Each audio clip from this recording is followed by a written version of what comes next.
Hello, my name is Pastor Kathy Kollar. I'm the pastor of Pleasant Valley Lutheran Church near Malabar Farm and St. Paul Lutheran Church in Lucas, Ohio. Greetings. We are reading through the Bible with commentary. We are in the book of 2 Samuel, which we have heard before is actually there was only one book of Samuel, but it got divided into two scrolls when they went from Hebrew to Greek, because back in the day when the Greeks ruled the world, everybody spoke Greek, including the Jewish people.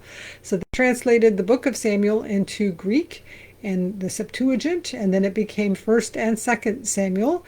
And Samuel the prophet is only in about the first half of about the first book. And then we heard about King Saul and now King David.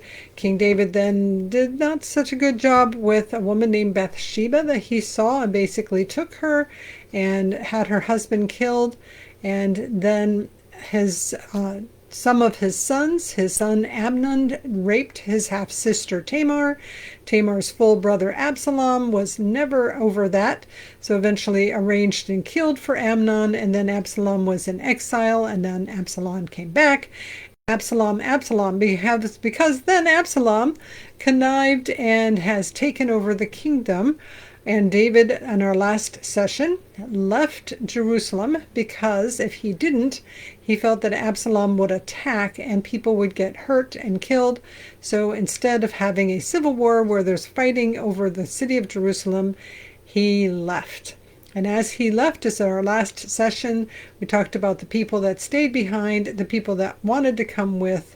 And we're going to pick up, we left off at chapter 16, verse 14. We're going to pick up at chapter 16, verse 15. And one of the things that was kind of a shock to David was that his counselor, Ahithophel, the Gilonite, who's from Judah, had chosen to go with Absalom. And most of the people following Absalom are from the north, or from Israel. And most of the people that are staying with David are from the south, which is from Judah, because he's of the tribe of Judah. Although King Saul was of Benjamin, and that's actually sort of in the south as well, but it's a little tiny tribe. So Absalom has usurped the throne and is coming into Jerusalem. And Ahithophel, I was reading about this guy, that it was why would this be so upsetting? That, well, he's from Judah, so he's a Judeanite who's going with Absalom. And the other counselor, so he was a counselor of David's, and now he's a counselor of Absalom's. And one of the people who wanted to come along with David was Hushai. And David said to Hushai, I need you to go back and become a counselor to Absalom and give him really terrible counsel. So he's basically a spy and in the favor of David. But as we will read today, I started reading the footnotes in my study Bible about Ahithophel and who is this guy.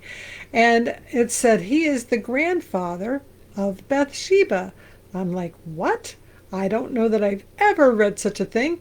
Well, sure enough, if you follow all these different footnotes, and there's a bunch of different footnotes, later on in the book of 2 Samuel, we'll read about the 30 men, the great men of David. And one of them is Eliam, who was the father of Bathsheba, and Eliam is the son of Ahithophel. So Ahithophel is Bathsheba's grandfather.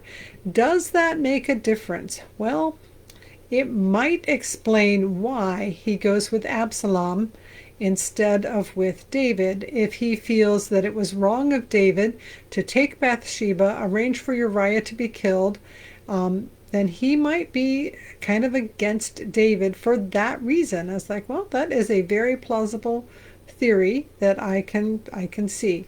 It is not immediately clear that he is Bathsheba's grandfather. You have to kind of follow the chain. But apparently he had a son, Eliam, and apparently Eliam, it does say Bathsheba was the son of Eliam. So at any rate, Ahithophel is now the counselor to Absalom, and what we read in our last session, David was praying that his counsel to Absalom would not be any good, that he would give Absalom bad counsel. So we're going to pick up 2 Samuel chapter 16, verse 15. We've been mostly doing 2 chapters, but today we're picking up in the middle of a chapter. Now Absalom and all the Israelites came to Jerusalem. Ahithophel was with them. When Hushai the Archite, David's friend, came to Absalom, Hushai said to Absalom, "Long live the king! Long live the king!" Absalom said to Hushai, "Is this your loyalty to your friend? Why didn't you go with your friend?" Hushai said to Absalom, "No, but the one whom the Lord and his people and all the Israelites have chosen, his will I be, and with him will I remain. Moreover, whom should I serve? Shouldn't it be his son? Just as I have served your father, so I will serve you." So, sort of a vague answer. He's going to serve the Lord's anointed, and David is the one who was anointed. So he doesn't name David, but he's going to follow David, and he's going to follow his son and give him bad advice. Verse 20, Then Absalom said to Ahithophel, "Give us your counsel. What should we do?" Ahithophel said to Absalom, "Go in to your father's concubines, the ones whom he has left to look after the house, and all Israel will hear that you have made yourself odious to your father, and the hands of all who are with you will be strengthened." So they pitched a tent for Absalom upon the roof, and Absalom went into his father's concubines in the sight of all Israel.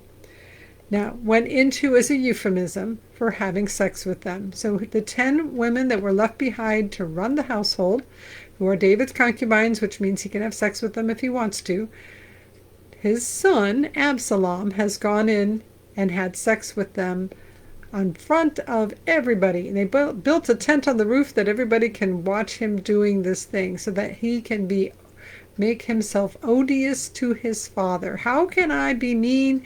How can I be gross? How can I really piss off my dad? I know, I'll have sex with the 10 women he left behind. It doesn't follow from my mindset, but in that time and culture, apparently it was a terrible, terrible thing. Now, in those days, the counsel that Ahithophel gave was as if one consulted the oracle of God. So all the counsel of Ahithophel was esteemed both by David and by Absalom. Chapter 17. Moreover, Ahithophel said to Absalom, "Let me choose 12,000 men, and I will set out and pursue David tonight. I will come upon him while he is weary and discouraged, and throw him into a panic, and all the people who are with him will flee. I will strike down only the king, and I will bring all the people back to you as a bride comes home to her husband. You seek the life of only one man, and all the people will be at peace." The advice pleased Absalom and all the elders of Israel. So let me go after your dad, and I'll just kill your dad and bring back all the people, and they'll follow you because you are his son, and then you're now the king. Verse 5, Then Absalom said, "Call Hushai the Archite also, and let us hear too what he has to say." When Hushai came to Absalom, Absalom said to him, "This is what Ahithophel has said. Shall we do as he advises? If not, you tell us." Then Hushai said to Absalom, This time the counsel that Ahithophel has given is not good." Hushai continued, "You know that your father and his men are warriors, and that they are enraged, like a bear robbed of her cubs in the field." And this is such a wonderful example. I don't think there's any bears in Israel anymore, but back in the antiquity, in Bible times, there were bears, and everybody knew that you do not get between a bear and her cubs. In fact, we still know that. If you go into bear country, the number one thing you do not do is get between a bear and her cubs. So Hushai is saying, yeah, you cannot go after David. He's mean, and he's mad, and he's experienced, and he's, Ahithophel was probably right. David was pretty discouraged and very tired and having traveled. But Hushai is like, no, these guys are warriors. These guys are tough. These guys are worse than a bear without her cubs. Besides, your father is expert in war. He will not spend the night with the troops. Even now he has hidden himself in one of the pits or some other place. And when some of our troops fall at the first attack, whoever hears it will say, 'There has been slaughter among the troops who follow Absalom.' Then even the valiant warrior, whose heart is like the heart of a lion, will utterly melt with fear, for all Israel knows that your father is a warrior, and that those who are with him are valiant warriors." But my counsel is that all Israel be gathered to you, from Dan to Beersheba, like the sand by the sea for multitude, and that you go to battle in person. So we shall come upon him in whatever place he may be found, and we shall light on him as the dew falls on the ground, and he will not survive, nor will any of those with him. If he withdraws into a city, then all Israel will bring ropes to that city, and we shall drag it into the valley, until not even a pebble is to be found there. So he's saying, don't go after him tonight. He's a valiant warrior. He's hiding out somewhere. Get all the people you possibly can and go after him yourself in a huge quantity of people, and then you can take him. Even if he goes in a city, we can take that city and destroy it. Absalom and all the men of Israel said, the counsel of Hushai the Archite is better than the counsel of Ahithophel. For the Lord had ordained to defeat the good counsel of Ahithophel, so that the Lord might bring ruin on Absalom. Then Hushai said to the priests Zadok and Abiathar, thus and so did Ahithophel counsel Absalom and the elders of Israel, and thus and so have I counseled. Therefore send quickly and tell David, do not launch tonight at the fords of the wilderness, but by all means cross over. Otherwise the king and all the people who are with him will be swallowed up. So he's letting them know what the plans are. Jonathan and Ahimaaz were waiting at Enrogel. A servant girl used to go and tell them, and they would go and tell King David, for they could not risk being seen entering the city. But a boy saw them and told Absalom, so both of them went away quickly and came to the house of a man at Bahurim, who had a well in his courtyard, and they went down into it. So a boy that belongs to Absalom saw Jonathan and Ahimaaz, which are the sons of the priests, telling the servant girl. So they're spies on the spies. And so instead of going back in the city, they go and hide in this well. The man's wife took a cover, and they went down into it. The man's wife took a covering, stretched it over the well's mouth, and spread out grain on it, and nothing was known of it. When Absalom's servants came to the woman at the house, they said, where are Ahimaaz and Jonathan? The woman said to them, they have crossed over the brook of water. And when they searched and could not find them, they returned to Jerusalem.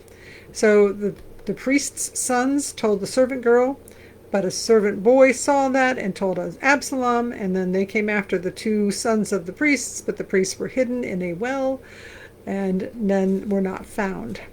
Verse 21. After they had gone, the men came up out of the well and went and told King David. They said to David, go and cross the water quickly, for thus and so has Ahithophel counseled against you. So David and all the people who were with him set out and crossed the Jordan. By daybreak not one was left who had not crossed the Jordan. When Ahithophel saw that his counsel was not followed, he saddled his donkey, went off home to his own city. He set his house in order and hanged himself. He died and was buried in the tomb of his father. Why did he do that? Is it a counsel as a shame-based? This is a shame-based culture, so the shame of not having his counsel listened to perhaps was part of the reason that he felt necessary to kill himself. The other possibility is he knows that David is going to win this war, and once David wins this war, he is not going to fare very well having sided with Absalom. So at any rate, Ahithophel kills himself. Verse 24, then David came to Mahanaim, while Absalom crossed the Jordan with all the men of Israel. Now Absalom had set Amasa over the army in place of Joab. Amasa was the son of a man named Ithra, the Ishmaelite, who had married Abigail, daughter of Nahash, sister of Zeruiah, Joab's mother. The Israelites and Absalom encamped in the land of Gilead. So that little family tree there, Amasa was the son of Ithra, who was married to Abigail, the daughter of Nahash, the sister of Zeruiah. So Joab is the son of Zeruiah, and his cousin's husband is now the head of Absalom's army.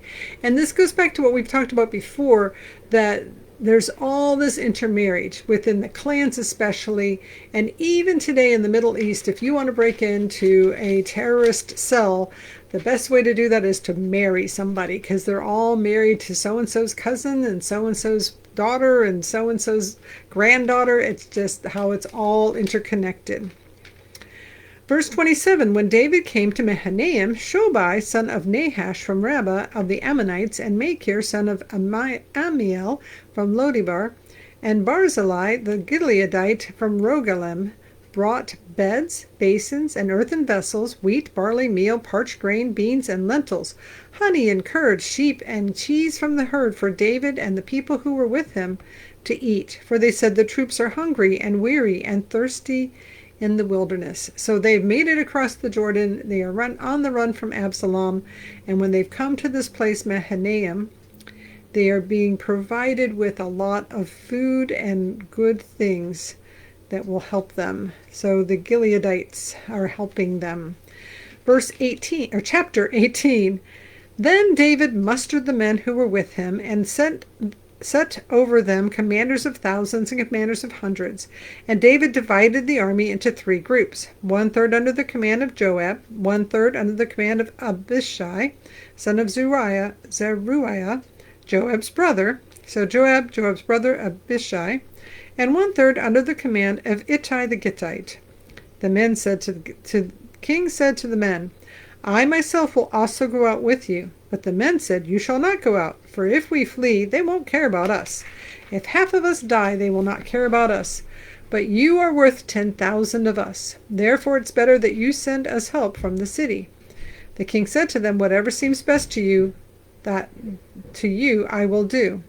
So the king stood at one side of the gate, while all the army marched out by hundreds and by thousands. The king ordered Joab and Abishai and Ittai, saying, deal gently for my sake with the young man Absalom.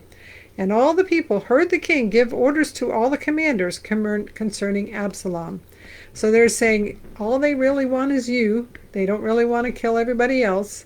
So you need to stay back at the city. And David agrees to do that. And even though his son Absalom is usurping him and attacking him, he just has a soft spot for Absalom, doesn't want him hurt. Verse 6, so the army went out into the field against Israel, and the battle was fought in the forest of Ephraim. The men of Israel were defeated there by the servants of David, and the slaughter there was great on that day, 20,000 men. The battle spread over the face of all the country, and the forest claimed more victims that day than the sword. Absalom happened to meet the servants of David. Absalom was riding on his mule, and the mule went under the thick branches of a great oak. His head caught fast in the oak, and he was left hanging between heaven and earth, while the mule that was under him went on. I have a footnote about hanging was put. Somehow he's stuck in the tree. Well, the mule is gone. A man saw it and told Joab, I saw Absalom hanging in an oak. Joab said to the man who told him, what? You saw him? Why didn't you strike him there to the ground? I would have been glad to give you 10 pieces of silver and a belt. But the man said to Joab, even if I felt in my hand the weight of 1,000 pieces of silver, I would not raise my hand against the king's son. For in our hearing the king commanded you and Abishai and Ittai, saying, for my sake protect the young man Absalom. On the other hand, if I had dealt treacherously against his life, and there's nothing hidden from the king, then you yourself would have stood aloof. So if I had done that, you would not have you would not have said, oh yeah, I told him to do it. Joab said, I won't waste time like this with you. He took 3 spears in his hand and thrust them into the heart of Absalom while he was still alive in the oak. And 10 young men, Joab's armor-bearers, surrounded Absalom and struck him and killed him. Then Joab sounded the trumpet, and the troops came back from pursuing Israel, for Joab restrained the troops. They took Absalom, threw him into a great pit in the forest, and raised over him a very great heap of stones. Meanwhile, all the Israelites fled to their homes. Now Absalom in his lifetime had taken and set up for himself a pillar that is in the king's valley, for he said, I have no son to keep my name in remembrance. He called the pillar by his own name. It is called Absalom's monument to this day. So it's interesting. He has no son to remember him by and no family. And yet here he is taking up several chapters in 2 Samuel and one of the most infamous of David's sons. Verse 19, Then Ahimaaz, son of Zadok, said, Let me run and carry tidings to the king that the Lord has delivered him from the power of his enemies. Joab said to him, You are not to carry tidings today. You may carry tidings another day, but today you shall not do so, because the king's son is dead. He knows that David is not going to be very happy when he finds out about Absalom being killed. Then Joab said to a Cushite, Go tell the king what you have seen. The Cushite bowed before Joab and ran. Then Ahimaaz, son of Zadok, said again to Joab, Come what may, let me also run after the Cushite. And Joab said, Why will you run, my son, seeing that you have no reward for the tidings? Come what may, he said, I will run. So he said to him, Run. Then Ahimaaz ran by the way of the plain and outran the Cushite. Now David was sitting between the two gates. The sentinel went up to the roof of the gate by the wall, and when he looked up, he saw a man running alone. The sentinel shouted and told the king. The king said, If he is alone, there are tidings in his mouth. He kept coming and drew near. Then the sentinel saw another man running, and the sentinel called to the gatekeeper and said, See, another man running alone. The king said, He also is bringing tidings. The sentinel said, I think the running of the first one is like the running of Ahimaaz, son of Zadok. The king said, He's a good man and comes with good tidings. Then Ahimaaz cried out to the king, All is well. He prostrated himself before the king with his face to the ground and said, Blessed be the Lord your God, who has delivered up the men who raised their hand against my lord the king. The king said, Is it well with the young man Absalom?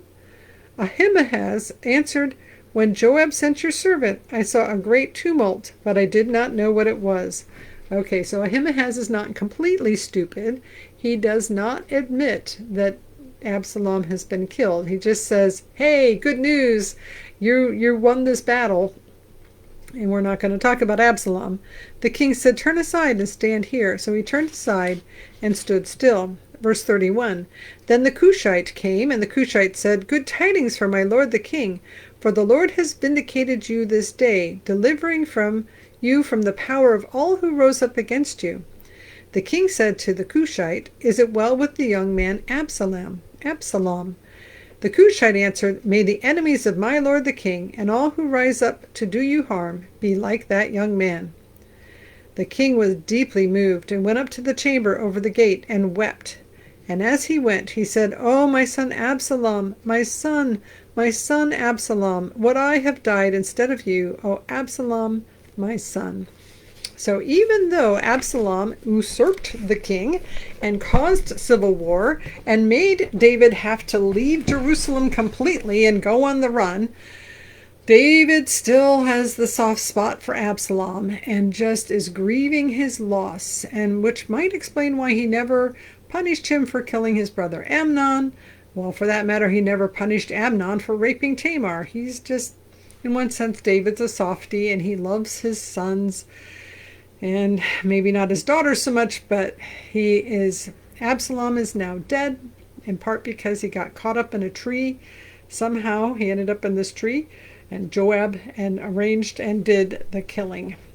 So we'll hear more about the fallout from that in our next session. So lots of names, lots of conniving, and lots of civil war, and how much of this is consequences for how David behaved, how much of this is just the way that people go, that they want to take over countries and have power. It's hard to say. It's certainly the nature of people that we want. There's lots of people who want power and fame, and they want to push themselves forward, and they do not want to give consequences to their children or let their children have consequences for their actions. And yet in the end, we do much better when we end up having consequences. And potentially some of this was consequences for what David had done with Bathsheba and killing Uriah, possibly. And now may the Lord bless you and keep you. May the Lord make his face shine upon you and be gracious unto you. May the Lord look at you with favor and give you peace. In the name of the Father, and of the Son, and of the Holy Spirit. Amen. Go in peace, like, subscribe, comment, and we will see you again next time. Thanks for being here.